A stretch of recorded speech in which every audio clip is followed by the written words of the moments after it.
भगवान शिव की पवित्र पावन शिव महापुराण की कथा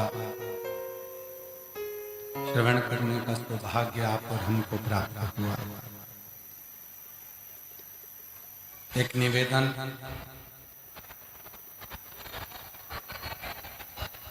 आप सभी से है,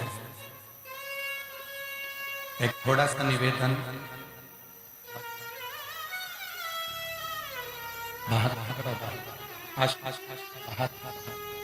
बाहर की बड़ा एक थोड़ा सा निवेदन आप सबसे है। ये पंडाल 3 बार लगा और 3 बार गिरा। साथ में रात को खूब पानी गिरा। खूब तेज पानी होने के कारणवश कई जगह पर साउंड सिस्टम की आवाज नहीं पहुंच पाई, क्योंकि पूरी रात कीचड़ और पानी रहा है। इसलिए आप लोगों से निवेदन है कि आज की जो कथा है, जितनी आपके पास में आवाज पहुंच जाए उस हिसाब से आप लोग कथा को श्रवण करिएगा।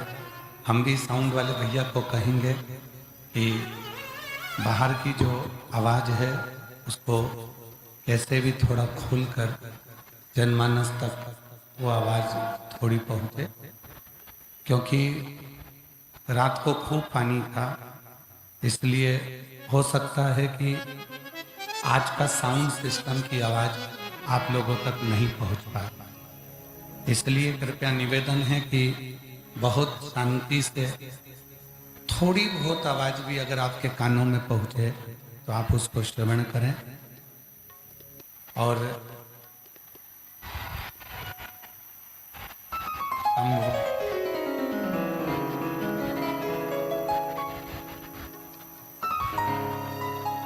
रांची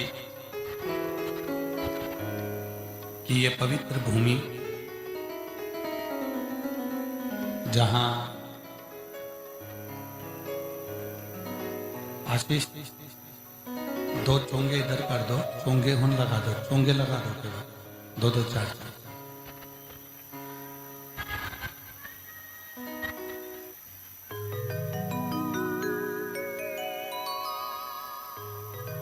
पवित्र पावन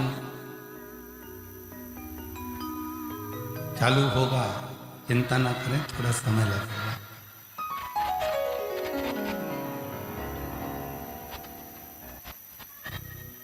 पवित्र पावन शिव महापुराण की कथा भगवान शिव की कृपा से, करुणा से, उनकी उदारता से रांची झारखंड की पवित्र भूमि पर मेरी जीजियों के 2 लोटा जल के कारणवश शंकर भगवान को यहाँ,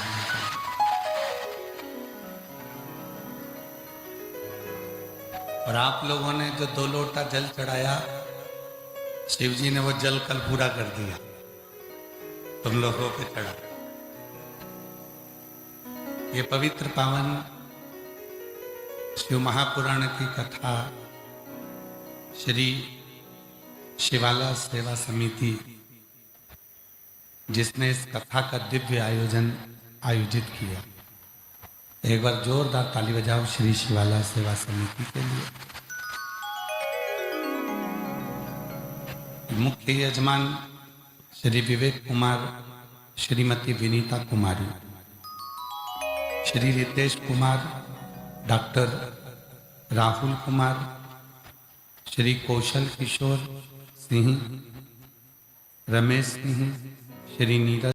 दिन मेरे शिव कहते हैं कि तू मेरा हो जाए, तू मेरा अच्छा स्वभाव।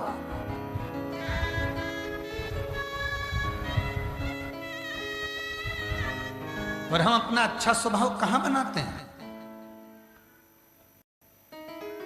दोस्तों से बात करते हैं तो बहुत अच्छे से करते हैं, फोन पे बात करते हैं, दोस्तों से, व्यापारियों से या किसी से भी बात करते हैं तो बहुत अच्छे से करते हैं। और जो पत्नी का फोन आया और जो बात करी, ऐसा लगता है कि 2-4 हथगोले बम फोड़ दिया। ऐसा लगता है कि 2-4 हथगोले बम। बात करते करते ही झगड़ा। सुनो, आते आते आधा किलो गिलकी लिया ना, तुरई लिया ना, दूध की थैली लिया ना, वहां से सामान लेकर आऊं तो वहां से ऐसा लिया ना। इतने में पति सुन रहा था और चिढ़कर बोल दिया, घर आ रहा हूं ना, लिस्ट बना के दे देना। लो, फूट गया बम, हो गया हथगोला। अरे भाई, इतना सुना था ना, और सुन लेता। नहीं लाता तो भी चलता, पर प्रेम से तो बोल देता, कोई बात नहीं, अच्छा हुआ तूने मुझे बता दिया, मैं आऊंगा तो सब लेकर आऊंगा। और हो सकता है कि मेरी जल्दी में कुछ भूल जाऊं, तो तू टेंशन मत लेना, कल लेकर आ। और अगर कल भी भूल गया तो तू चिंता मत कर, तुझे तो गाड़ी चलाना आती है ना, तू मार्केट चली जाती है ना। एक काम करना, कल भी नहीं ला सकूं तो परसों तू चली जाना, तू लेकर जाना। जब तुम इज्जत देकर, स्वभाव को बदलकर, सम्मान के शब्दों से उसको आदर कर कर जब कुछ बोलोगे ना, तो पक्का है वो भी मुस्कुरा कर तुमको जवाब देगी और तुम्हारा जीवन एकदम आनंदित होता चलेगा। हम लोगों ने मुस्कुराना बंद कर दिया। हम लोगों ने मुस्कुराना बंद कर दिया। अब तो केवल सुबह सुबह वो पतंजलि के बाबा श्री रामदेव बाबा जब योग कराते हैं, तब आप लोगों को हंसना सिखाते हैं कि थोड़ी देर हंसो, मुस्कुराओ।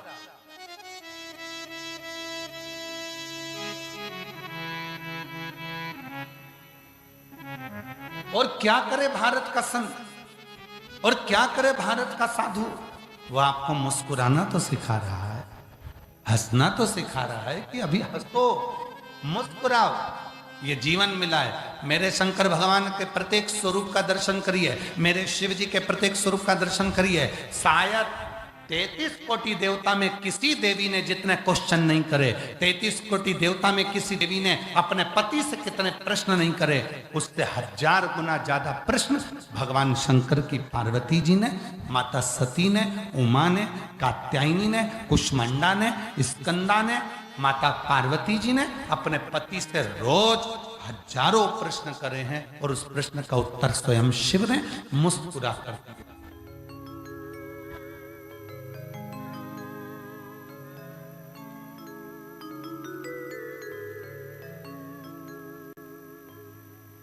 कोई भी प्रश्न का उत्तर हमेशा मुस्कुरा कर दे।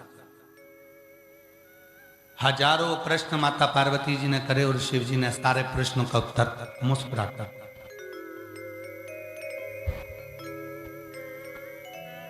मुस्कुरा। और एक आज का मनुष्य है जो किसी भी प्रश्न का उत्तर मुस्कुरा कर नहीं देता, उसके चेहरे पर हंसी ही नहीं रहती। कितना सुंदर प्रश्न था। सबसे पहला प्रश्न माता पार्वती जी ने शिव जी से किया, और बहुत भारी प्रश्न।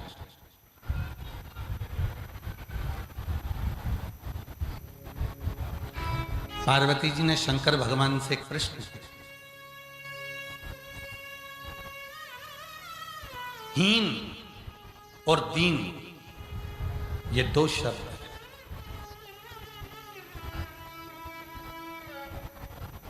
एक शब्द हीन। आप लोगों ने सुना होगा पुत्रहीन, इसके घर में पुत्र नहीं है। धनहीन, इसके पास में धन नहीं है। संपदाहीन, इसके पास में संपदा नहीं। वैभवहीन, इसके पास में वैभव नहीं। धनहीन, मकानहीन हो सकते हो, बंगलाहीन हो सकते हो, दुकानहीन हो सकते हो। दुकान नहीं है, बंगला नहीं है। 2 शब्द माता पार्वती जी ने शिव जी से प्रश्न करा, एक है हीन, दूसरा है दीन।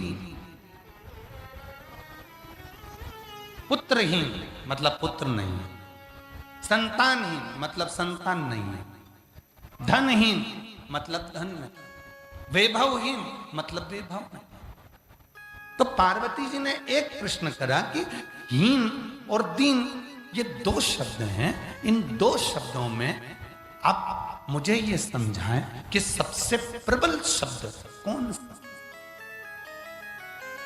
सबसे प्रबल शब्द। शिव जी ने पार्वती जी से कहा, भगवान शंकर मां पार्वती जी से बोले, एक शब्द है हीन,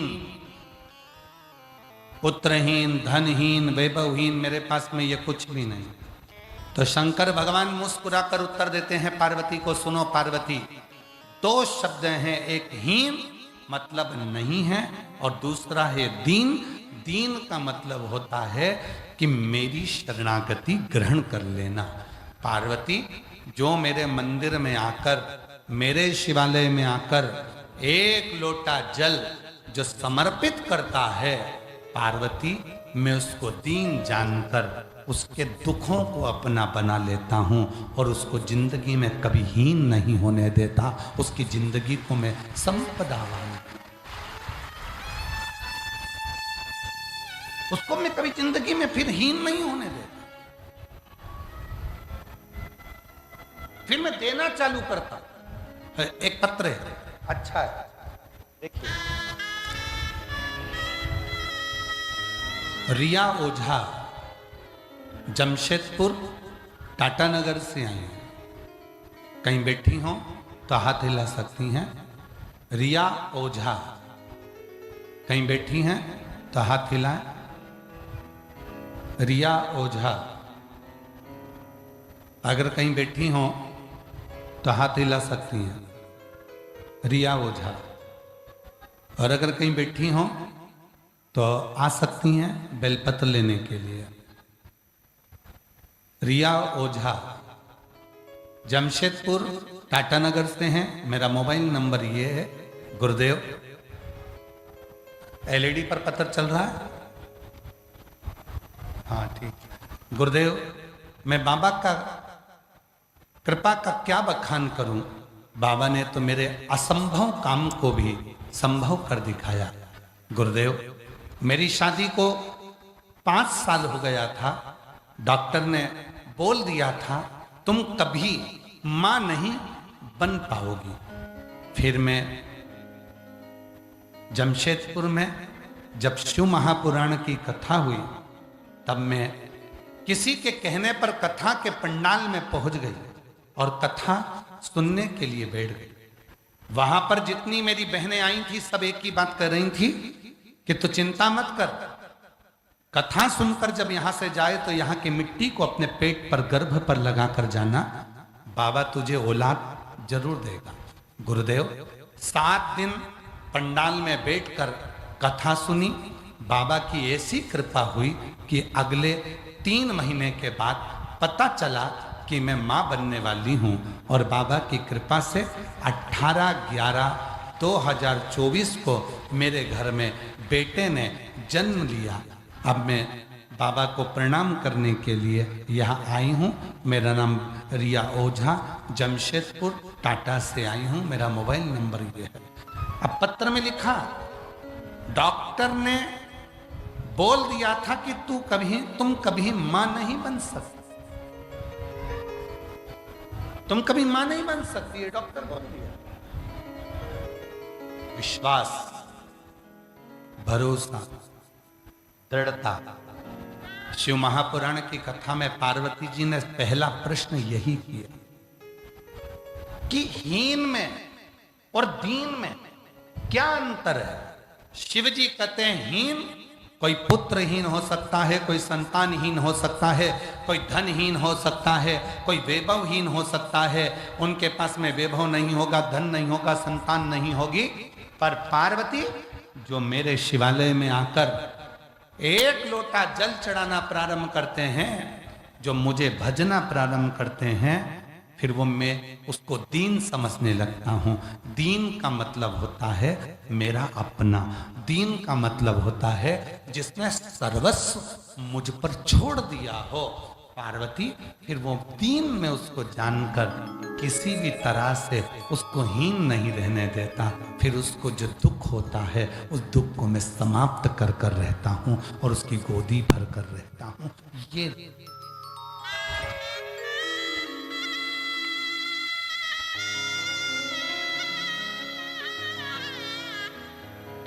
और महादेव नमन चरणों में। जितनों को भी आता है सब बोलो। शिव महापुराण की कथा में आए हो, चुप नहीं रहना है। जहां भजन की लाइन आए उस लाइन को साथ में गुनगुनाओ, क्योंकि ये केवल भजन नहीं है, उस भोले बाबा से प्रार्थना है, कुबरेश्वर धाम वाले बाबा से प्रार्थना है, वो देवघर वाले मेरे बाबा से प्रार्थना है, सुरेश्वर महादेव से प्रार्थना है, गंगेश्वर महादेव से प्रार्थना है। उनसे महादेव नमन चरणों में स्वीकार कीजिए, सबका किया है मेरा भी उद्धार कीजिए, उद्धार कीजिए। एक त्रिशूलधारी, हे त्रिशूलधारी, हे त्रिपुंडधारी, बाबा को नमन करो, प्रणाम। हे त्रिशूलधारी, जोरदार ताली बजाओ बेटी के लिए। बाबा जी रीचा ओझा, डॉक्टर ने मना कर दिया था कि संतान नहीं होगी और बाबा की कृपा से कथा सुनने के लिए चली गई। 7 दिन पंडाल में रहकर कथा सुनकर वहां की मिट्टी को गर्व से लगाती और बाबा की कृपा से संत रोते नहीं, अब तो खुश हो जाते। शरणों में तेरे बाबा जी पावन है चारों। आंसू पोंछ के जाओ, आंसू पोंछ कर, आंसू पोंछा जो खुश खुश होकर जाओ। फिर दिया ना पूजे सीतारा, महादेव नमन चरणों में स्वीकार कीजिए, सबका किया है मेरा भी उद्धार कीजिए, उद्धार कीजिए। हे त्रिपुंडधारी, हे त्रिशूलधारी, हे त्रिपुंडधारी, हे त्रिशूलधारी। चरणों में तेरे बाबा जी पावन है चारों धाम, चरणों में तेरे बाबा जी पावन है चारों धाम। तेरी देव करते वंदना, पूजे सीतारा, हो जाए पूरी कामना, हो जाए पूरी कामना। उपकार कीजिए, सबका किया है मेरा भी उद्धार कीजिए, उद्धार कीजिए। शिव से मन की बात को हम तो कहेंगे जितने भी शंकर के भक्त हैं, जितने भी शंकर भगवान को एक लोटा जल चढ़ाने वाले हैं, जितने भगवान शंकर की साधना करने वाले, जितने शिव की उपासना करने वाले, जितने देवघर में जाकर बाबा को गंगा जल चढ़ाने वाले हैं, कांवड़िए हैं, जितने भगवान शंकर के भक्त हैं, उपासना करने वाले, शिव की साधना करने वाले, शंकर के मंदिर का दर्शन करने वाले, या अपने माता पिता को नमन करने वाले, अपने बुजुर्गों का आदर करने वाले जितने भी हैं, वो हीन नहीं है, वो दीन है, और दीन है तो वो शंकर की कृपा से एक न एक दिन निहाल होकर ही रहते हैं, उन पर शिव कृपा कर कर ही रहते हैं। वो दीन है।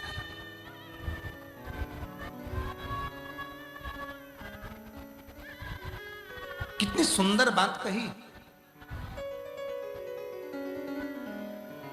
देवराज नाम का ब्राह्मण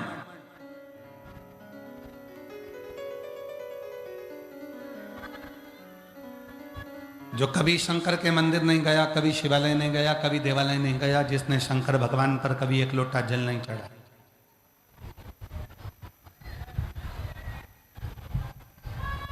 जिसने भगवान शंकर की कभी साधना नहीं करी,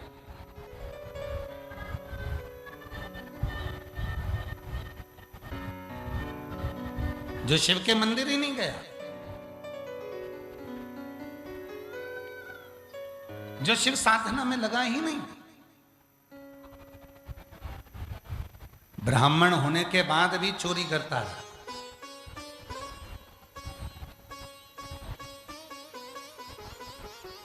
और एक दिन चोरी का धन लेकर आ रहा था, कोई बहुत, उसकी पत्नी जो थी, उसके बच्चे जो थे, वो सब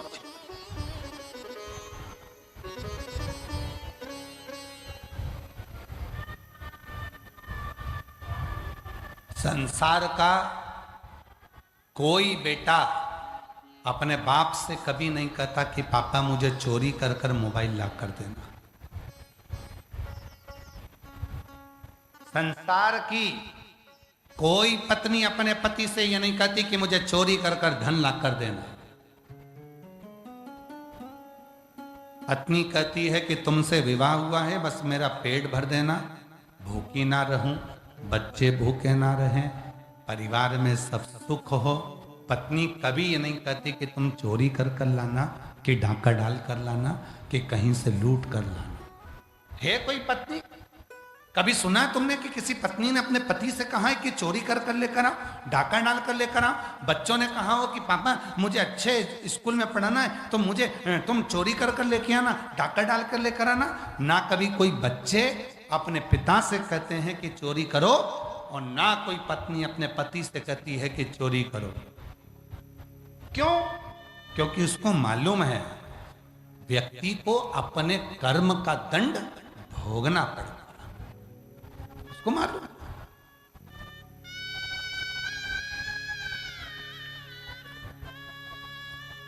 धन के हिस्सेदार तुम्हारे बच्चे भी होंगे। जो धन तुम कमा कर लाए हो उसके हिस्सेदार तुम्हारे बच्चे भी होंगे। धन के हिस्सेदार तुम्हारी पत्नी भी होगी, धन के हिस्सेदार तुम्हारी माता भी होगी, धन के हिस्सेदार तुम्हारे भाई भी होंगे, धन के हिस्सेदार तुम्हारे परिवार वाले होंगे, पर तुम्हारे कर्म के हिस्सेदार कोई नहीं होगा।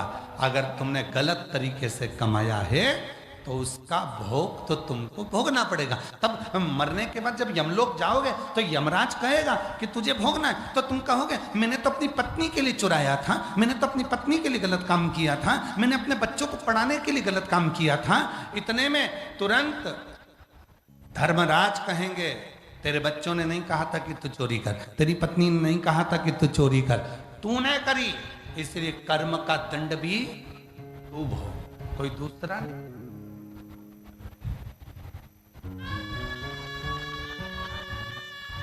मत बुरे कर्म कर बंदे वरना पछताएगा, भगवान की आंखों से तू बच नहीं पाएगा, तू बच नहीं पाएगा।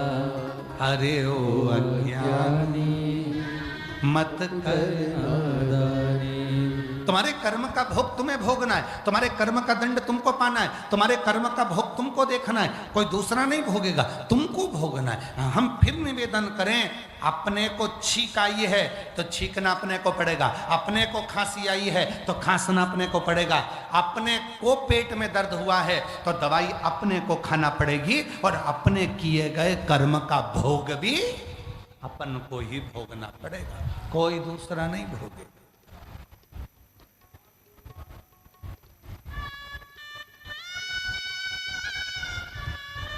तुम आयो शिव महापुराण की कथा सुनने के लिए, दूर दूर से आयो, अपने साथ में एक छाता भी लायो, पानी की 2 बोतल भी लेकर आयो, बिछाने का आसन भी लायो, ओढ़ने का कम्बल भी लायो, बैग लेकर आयो। किसके भरोसे?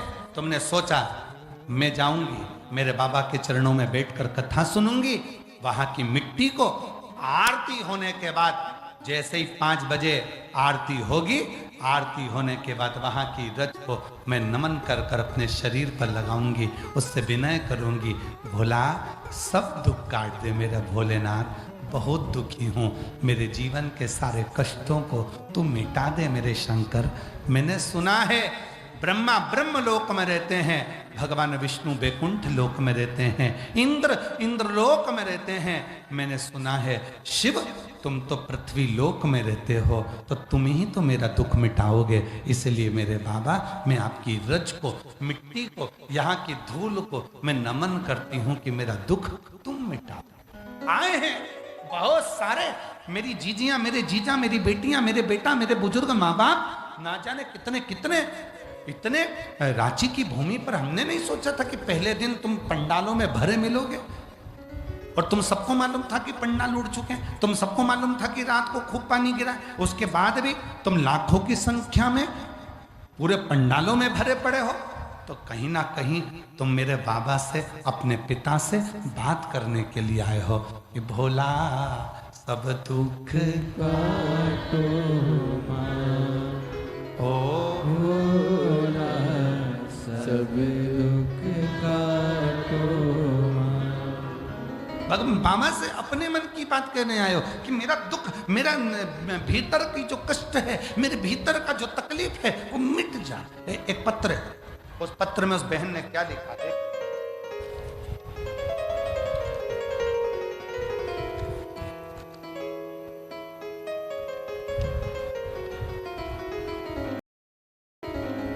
राजकुमार प्रजापति, सविता देवी प्रजापति, पता मुकुंदगंज हजारीबाग, मोबाइल नंबर ये है। मैं मुकुंदगंज हजारीबाग से आई हूँ, कहीं बैठी हूँ तो हाथ हिला सकती हैं। मुकुंदगंज हजारीबाग से हैं राजकुमारी प्रजापति, सविता देवी प्रजापति। हाथ हिलाइए, आप ही हैं? ऐसा हाथ हिला दो एक बार। हाँ आ जाइए, आ जाओ। एक बार वापिस हाथ हिला दीजिए, एलईडी के पास में है। हाँ एक बार वापिस हाथ हिला, फिर से हाथ हिलाओ एक बार। हाँ ठीक है, आ जाइए। राजकुमार प्रजापति, सविता देवी प्रजापति, पता है मुकुंदगंज हजारीबाग, मेरा मोबाइल नंबर ये है। 2022 से आपकी कथा सुन रही हूँ। एक लोटे जल का क्या बखान करूं। मेरा बेटे की उम्र 17 साल है। मेरा बेटा पिछले 3 सालों से एक तबीयत खराब हो चुकी, रांची के बड़े बड़े डॉक्टरों को दिखा दिया, फिर भी बीमारी का कोई पता नहीं चल पा रहा। सभी डॉक्टर बोलते हैं कि जिंदगी भर दवाई चलेगी, ये ठीक नहीं हो सकता। बड़ी कष्ट में हूं गुरुजी। तब कथा में पशुपति व्रत के बारे में सुना था। मेरा पहला पंडाल, मैंने ये सुना कि पंडाल में बैठकर कथा सुनो और वहां की मिट्टी को नमन करो। आप कहते हो कि डॉक्टर शंकर का एक रूप होते हैं, तो डॉक्टर को हम शंकर भगवान मानते हैं, क्योंकि आप ही तो कथा में कहते हो कि डॉक्टर शंकर हैं, शिव हैं। हम डॉक्टर को शिव मानते हैं। आप कहते हो कि डॉक्टर का इलाज कराओ, हम डॉक्टर का इलाज भी करवाते हैं। साथ में आप कहते हो डॉक्टर का इलाज कराओ, डॉक्टर जो दवाई दे उसको कुंदकेश्वर महादेव के नाम से खाओ और पंडाल में बैठकर वहां की मिट्टी को नमन कर कर शरीर पर लगाओ। हम कथा के पंडाल में देवघर पहुंच गए, देवघर कथा सुनी, अपने बेटे को भी लेकर गई, वहां कथा सुनाई, वहां की मिट्टी को शरीर पर लगाया। गुरुदेव 3 साल से बेटे को दवाई चल रही थी और डॉक्टर ने कहा था वो दवा बंद नहीं होगी। 10,000 रुपए की दवा आती थी जो कि 15 दिन चलती, 15 दिन बाद फिर 10,000 की दवा आती। मेरे बेटे को ना जाने क्या हुआ। गुरुदेव जब से देवघर की कथा सुनकर आए वहां की मिट्टी को अपने बेटे के शरीर पर लगाए, तब से 10 रुपए की दवा भी मेरे बेटे को देना नहीं पड़ती। अब मेरा बेटा पूर्ण तरह से ठीक हो गया। मैं बाबा को यहाँ नमन करने के लिए आई हूँ, शिव को प्रणाम करने के लिए।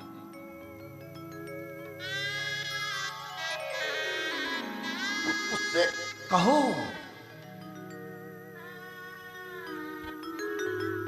जितनी मेरी जीजी आई, जितने मेरे जीजा आए, जितने मेरी बेटियां बेटा, मेरे बुजुर्ग माँ बाप, तुम जितने बैठे हो, आज अपने आप को धन्यवाद कहना, शिव जी को धन्यवाद देना और ये शिवाला सेवा समिति को धन्यवाद देना कि आज तुमने हमारी जिंदगी को सार्थक कर दिया। जो रांची में शिव महापुराण की कथा करवा मिल गई।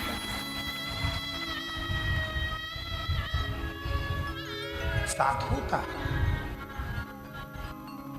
ऐसे दयालु नाथ से रिश्ता बनाइए। आपकी आवाज नहीं आ रही है, मेरे हमारी व्यासपीठ तक आवाज पहुंचना चाहिए। दमदारी से बोलो जरा, बहन भाई बैठे हैं बात करने के लिए, अच्छे से बोलो। ऐसे दया, बहुत बढ़िया।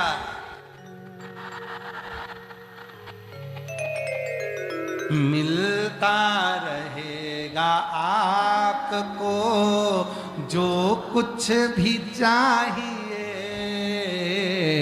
मिलता रहेगा जो कुछ। ऐसा करिश्मा होगा जो हुआ कभी नहीं, ऐसा करिश्मा होगा जो हुआ कभी नहीं। मांगा है भोलेनाथ से वरदान एक, मांगा है भोलेनाथ। बोलो बोलो। तेरी कृपा बनी रहे जब तक है जिंदगी, तेरी कृपा जब मांगा है भोलेनाथ से वरदान, मांगा है वरदान। सार्थक जिंदगी तब है जब तुम भगवान शिव की शरणागति ग्रहण कर लो। और जिस दिन तुम दीन हो गए, जिस दिन तुम परमात्मा के हो गए, जिस दिन तुमने सोच लिया मेरा संपूर्ण जीवन जो कुछ भी है वो शिव का है, समझ लेना उस दिन तुम दीन हुए। दीन तो हो गए, अब तुम हीन नहीं रहोगे। तुम्हारे यहाँ ना संपदा की कमी होगी, ना वंश की कमी होगी, ना वैभव की कमी होगी, ना कोई तकलीफ होगी। जो दीन हो गया, जो भगवान का हो गया, जो शिव की शरणागति का हो गया, जो शंकर भगवान का हो गया, फिर जो दीन बन जाता है, परमात्मा का हो जाता है, फिर वो हीन नहीं रहता है। फिर उसे शिव सब कुछ दे देते, सब कुछ।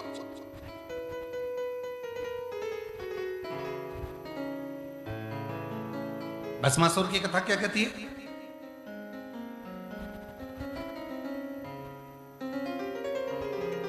सुन लिया था भस्मासुर ने शिव जी की आराधना करना है। धर्म पत्नी ने कह दिया भस्मासुर को, जो देते हैं शंकर भगवान देते हैं।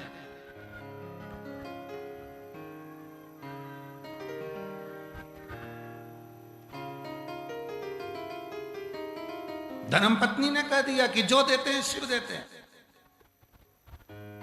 भस्मासुर ने सोचा चलो शंकर भगवान को रिझाता हूं। जाकर पूछा शिव जी किस चीज से राजी होते हैं? शंकर भगवान को राजी करना है तो क्या करना पड़ेगा? तो कहा एक काम करो, शंकर को भस्म चढ़ाओ। बस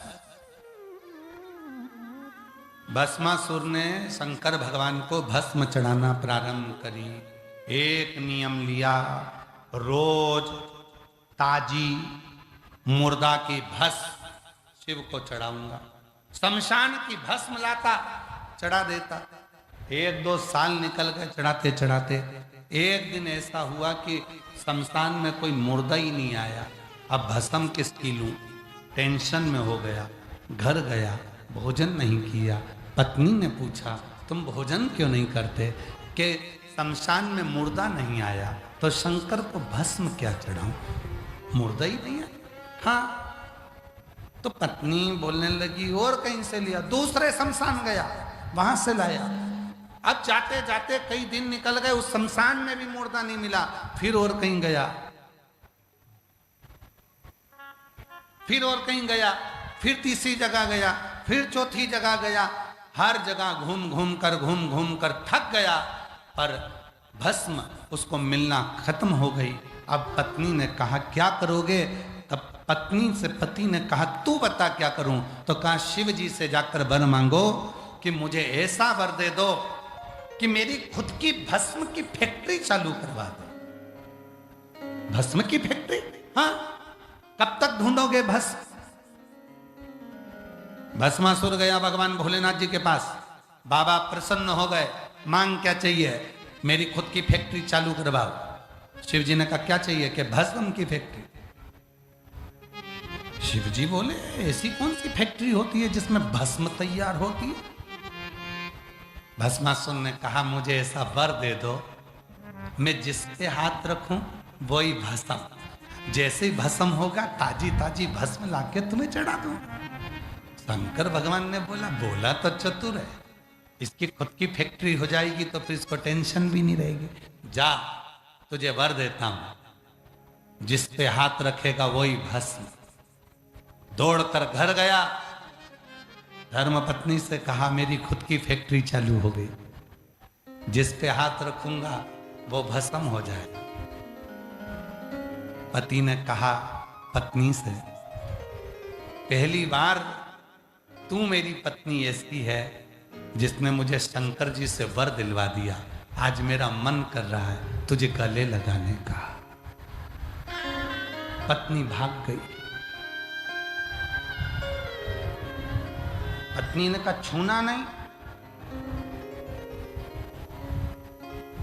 हाथ मत लगाना, छूना नहीं।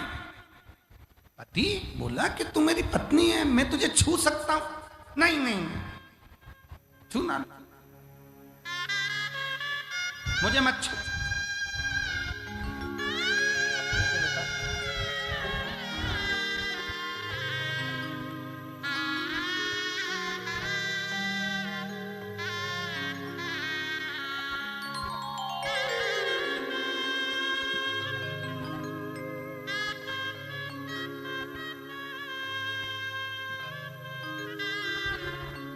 दीदी बता रही है डॉक्टर ने कह दिया था कि जिंदगी भर दवाइयाँ चलेगी, ये ठीक नहीं होगा। देवघर लेकर आ गई थी, देवघर के एक पंडाल में बैठकर कथा सुनकर वहीं की मिट्टी को लगाना। बाबा की कथा सुनकर फिर गई, जांच कराई, डॉक्टर ने सारी दवाई बंद कर दी। कहा अब तुम्हारा बेटा पूरी तरह से ठीक हो चुका है। एक बार जोरदार ताली बजाए। अभी 10वीं में भी अच्छे नंबर से पास हो गया है। एक बार जोरदार ताली बजाकर साथ। पत्नी ने कहा मुझे छूना नहीं, भस्मासुर कहता। पत्नी कह रही है छूना नहीं मुझे। पत्नी भागी। पति ने कहा क्यों ना छू? पत्नी कहती है नहीं, मैं जानती हूं शंकर भगवान को, मैं शंकर भगवान को जानती हूं,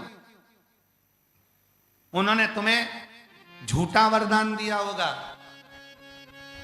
पति कहते झूठा वरदान? हाँ, एक बार जाओ वापिस शंकर जी के पास, प्रैक्टिकल करके देखो। शिव जी के पास जाकर प्रैक्टिकल। हाँ, जिसने फैक्ट्री खुलवाई है माल सबसे पहले उसी को दो। भस्मासुर गया। शिव जी ने पूछा क्या बात है भस्मा, आज कैसे आ गया? भस्मासुर कहने लगा मेरी पत्नी कह रही है कि तुम झूठा वर देते हो। शंकर भगवान बोले हमें लोग सत्यम शिवम सुंदरम के नाम से जानते हैं, और तेरी पत्नी कह रही है कि झूठा वर देते हैं। हाँ, इसलिए मेरा मन है कि मैं तुम्हारे सिर पर हाथ रख कर देखूंगा कि तुम भस्म होते कि नहीं हो। शंकर भगवान बोले अगर मैं ही भस्म हो जाऊंगा तो भस्म किस पे चढ़ाएगा। भस्मासुर बोला प्रभु मैंने सुना है कि मेरे हृदय में भी शंकर बसे हैं, अगर तुम भस्म हो भी गए तो तुम्हारी भस्म मैं अपने ऊपर चढ़ा। शंकर भगवान बोले गजब का भगत है। अब भस्मासुर आगे आया और शंकर भगवान पीछे खसक गए। भस्मासुर और आगे आया, शंकर भगवान और पीछे खसक गए। भस्मासुर और आगे आया, शंकर भगवान पार्वती के पास चले गए। पार्वती जी बोली बहुत घबराए हुए दिख रहे हो, इतने टेंशन में तो तुम कभी नहीं दिखे, क्या बात है। शिव जी ने कहा भस्मासुर आया है तो तुम्हारा भगत है, तुम्हारा ही चेला है। कई बार भगवान शंकर भी अपने भक्तों से परेशान हो जाते, कई बार। एक हमारे सीहोर के पास में एक गांव में एक भगत रहता है, हम उसका नाम नहीं बोलेंगे, पर वो उसके पास वो इतना काम धंधे से फ्री हो और शंकर जी के मंदिर में बैठ के शंकर जी को दिन भर नहलाता ही रहे, लोटा भर के जल चढ़ाता ही रहे, चढ़ाता रहे, नदी में से पानी भरे चढ़ाए, तालाब में से पानी